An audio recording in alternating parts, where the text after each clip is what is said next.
Thank you to Iona de Macedo and Kosi Yanke Aye.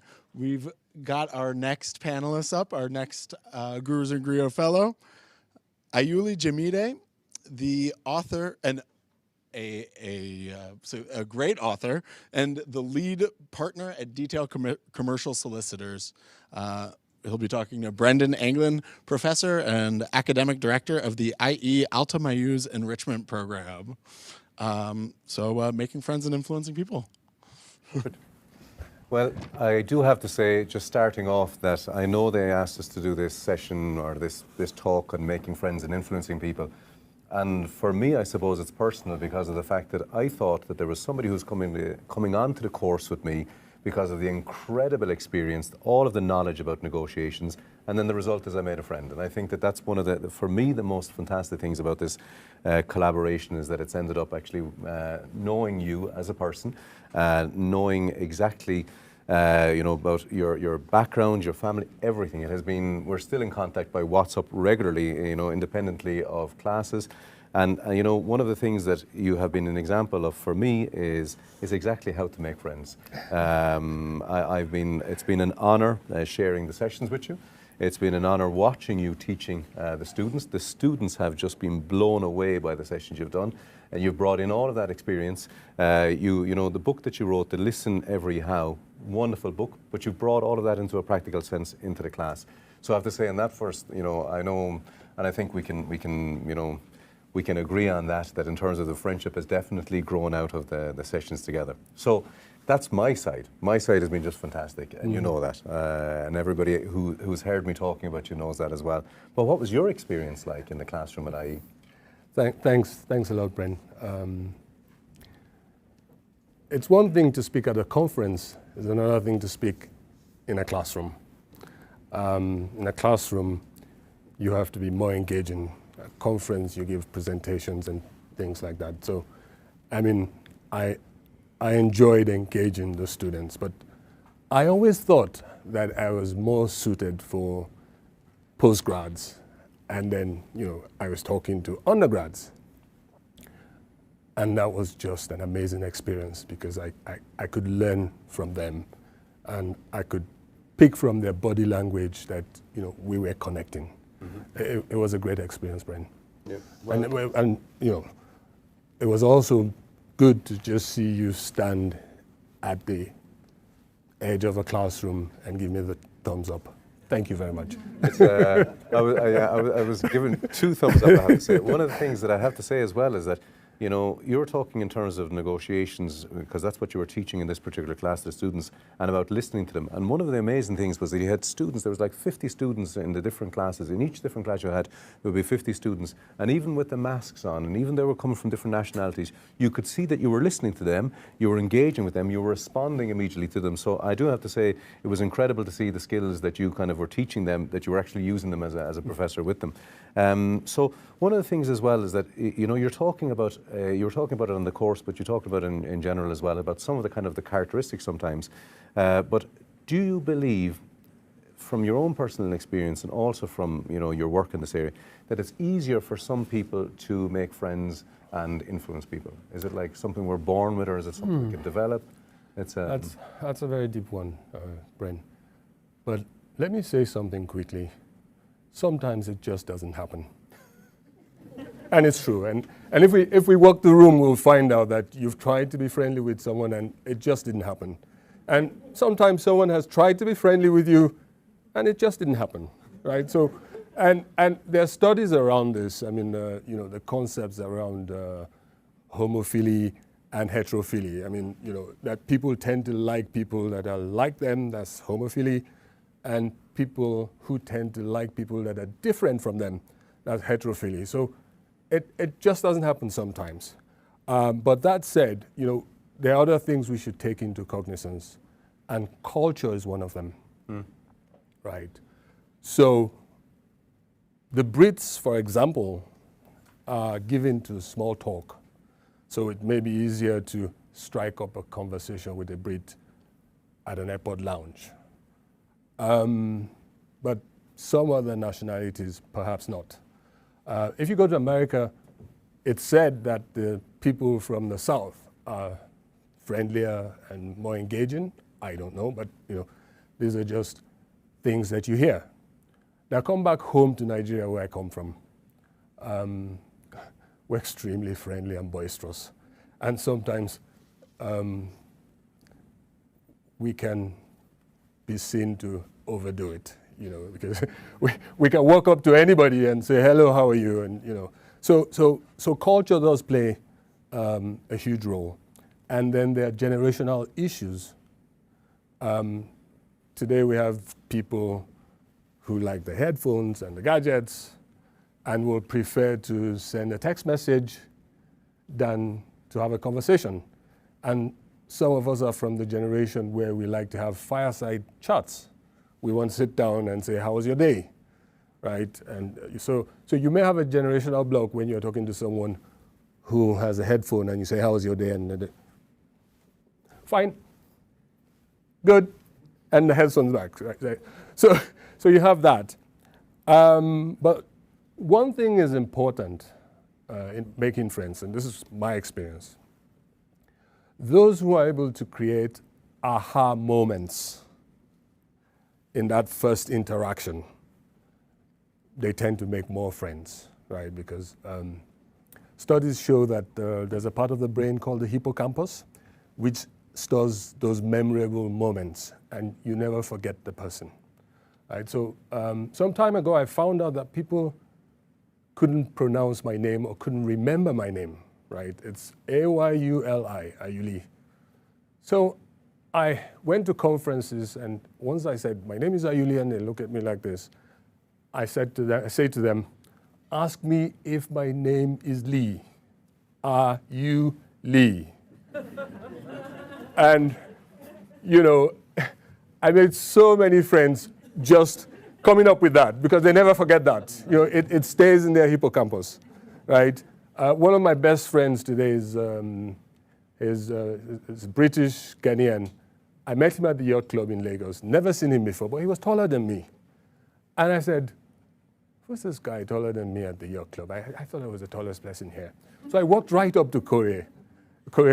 He lives in Accra now. I walked right up to him and I said, Kore, I didn't know his name. And I said, hello. So he turns around and I said, why are you taller than me? and he laughed, and he ended up, we chatted, I bought him a drink, and he turned out to be a lawyer.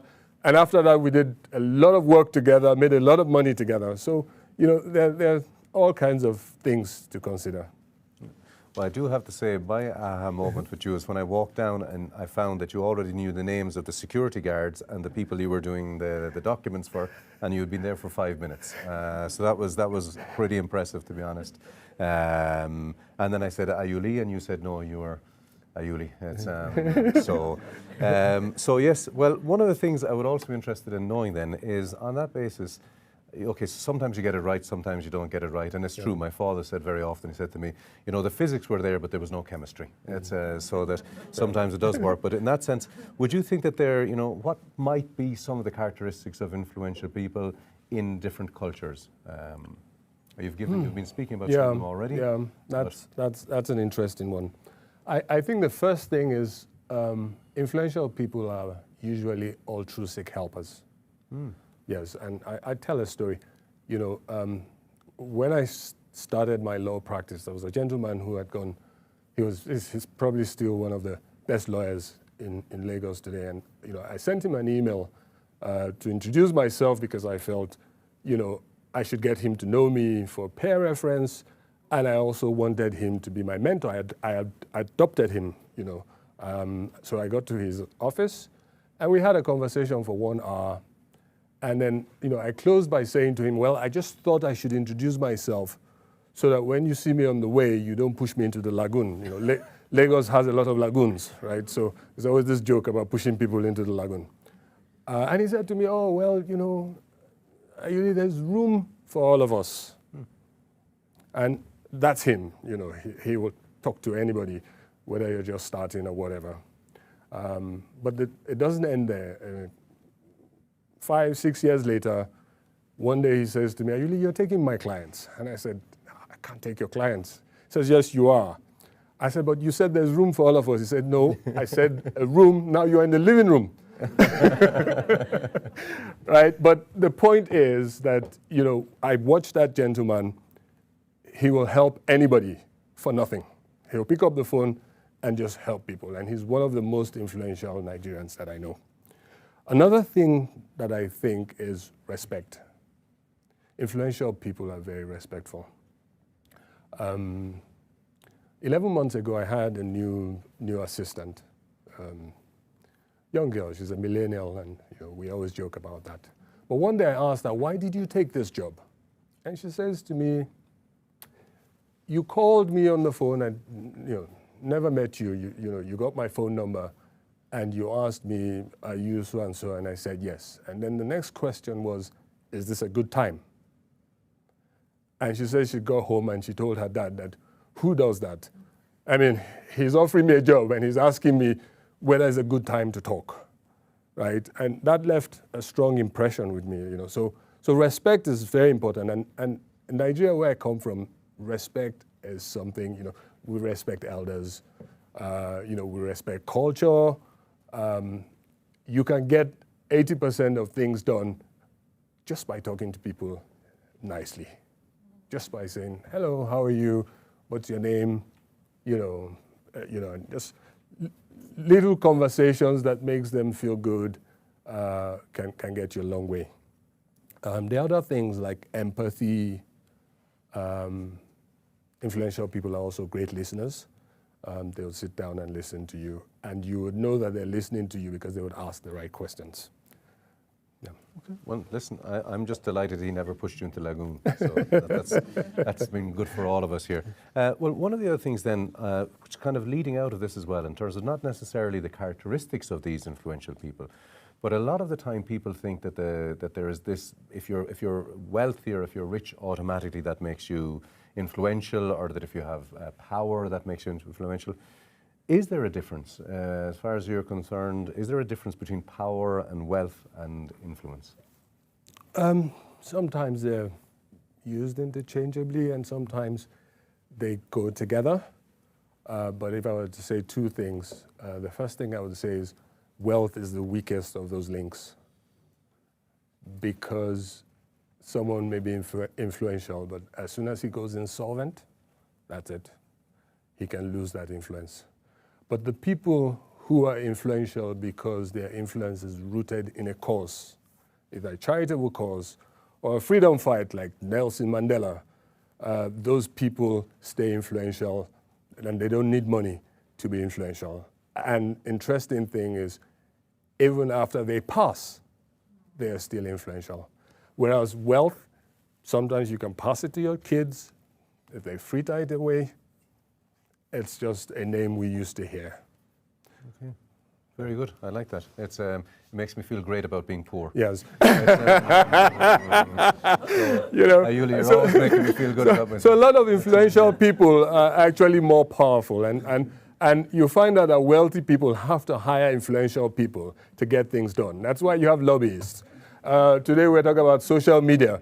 And that's why social media influencer may not be as rich as a wealthy person, but he gets hired to push out a particular message because people would listen to him and not the wealthy person. I don't have any, I mean, I like wealth, by the way, so. That's fine. We'll look after that later. So wonderful. Well, listen, we've learned an awful lot already from you here again. I do suggest, and this is me now, you know, selling this, but it's a fantastic book. Listen Every How. So I'm going to say that again. Just make sure that you go into Amazon, you get this. Listen Every How. Wonderful book. It's and not only that, you get to learn from the wisdom and the experience as well. As I did in the sessions, and as I'm going to continue in the sessions we're going to continue to do together, because I know that the collaboration that started in 2021, I hope it's going to continue for many, many years together. It's an absolute joy working with you, Yuli. You know that. It's thanks, not only that, but it's a joy then seeing that reflected in the faces of the students that are in this, the classes with you. I know that you will be fantastic at the postgraduate, but the undergraduate, they just loved you. So on that note, do you have any last words for the audience before we kind of wrap up our part of this session? I think we should all learn to listen more. You know, the Greek philosopher Epictetus says we have 2 ears and 1 mouth so we can listen twice as much as we speak. If we can practice that, we'll all be better for it. Perfect. Thank you very much, Ayuli. Thank you. It's Thank you. been a real pleasure.